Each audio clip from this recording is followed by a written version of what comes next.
Evening, everybody, and welcome to Matrix TV. And the dumbing down of America stops here. And tonight we have two guests again. Coming up in a few minutes is filmmaker, director Barbara Ann Steegmuller, first-time guest and producer of the documentary Superpower. Barbara Ann will be telling us how U.S. foreign policy is not about making friends in the world, but is focused solely on global and military dominance. The United States has become the greatest manufacturer and distributor of weapons in the world. The drive to sell U.S. weapons is now led by the defense contractors themselves, which sets an extremely dangerous precedent. War corporatism is a self-perpetuating system. Should corporate America be setting U.S. defense policy? We use our special forces in numerous countries around the world, allegedly for military training, but also as salesmen for our weapons. They're there to try and get some poor country to buy some airplanes they don't need. U.S. foreign aid is principally military aid. We export weaponry, and we don't give it away, we sell it. It's a huge money maker, you know. My belief is the U.S. military is kept now at a small critical mass just sufficient to absorb weapon sales. And look at the price of weaponry, my God. And it gets down to this, when I look at it, who are our enemies? Who are our natural enemies? We have none. They don't exist. We don't manufacture very much of much importance anymore, except for weapons and munitions, of which we are easily the world's largest producer. Barbara Ann Steegmuller has a background in research and journalism and is the executive producer, director, and writer of Superpower. Her multiple award-winning film goes behind the scenes of America's national security apparatus and military actions, exposing the U.S. for what it aims to be, the sole surviving superpower. Welcome, Barbara Ann. Hi, how you doing? Nice to have you on the program. Thanks so much for coming on. Now, throughout pretty well all of our history as a country, U.S. has pretty well interfered. We just can't keep our nose out of everybody else's business. What do you think is the reason for that, Barbara Ann? Well, a superpower used to be considered a sovereign state that was powerful enough to influence events throughout the world and which was dominant in economic and military strength.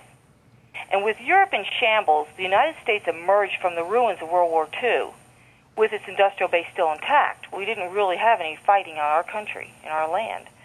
And the only country with the atomic bomb, so we emerged as the mightiest super strength militarily, even over the USSR.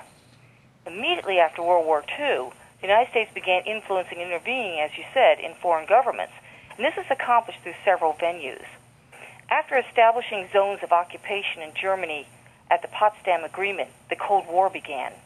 The European Economic Recovery Plan, which we call the Marshall Plan, not only was designed to rebuild Europe, but also to repel communism from the USSR. And the Truman Doctrine declared the United States as leader of the free world to support democracy worldwide and fight against communism. Yes, supporting democracy, it doesn't seem to really have worked that well, does it? Oh, and it was a containment policy against the USSR. Sure. Then we developed the National Security Act of 1947 that fundamentally changed and reorganized our United States military establishments, and it created the National Security Council, and it created the CIA as an intelligence gathering agency, but the CIA became a clandestine operation agency. Yeah. Well, today we see a change. You know, we had the big boogeyman of communism. Now we have the boogeyman of terrorism. If that disappeared, we'd have another boogeyman. And so you have to be careful when you have alliances and look behind the scenes. What's the motivation? Barbara Ann, I just, I believe we have some secret agenda to control the world. I mean, it's very obvious what's going on. Well, Am I wrong? Today the role of business corporations in government decision-making is the most powerful global influence. And the power of business to affect government legislation through lobbying and other avenues of influence in order to promote their own interests is usually seen as detrimental to the people.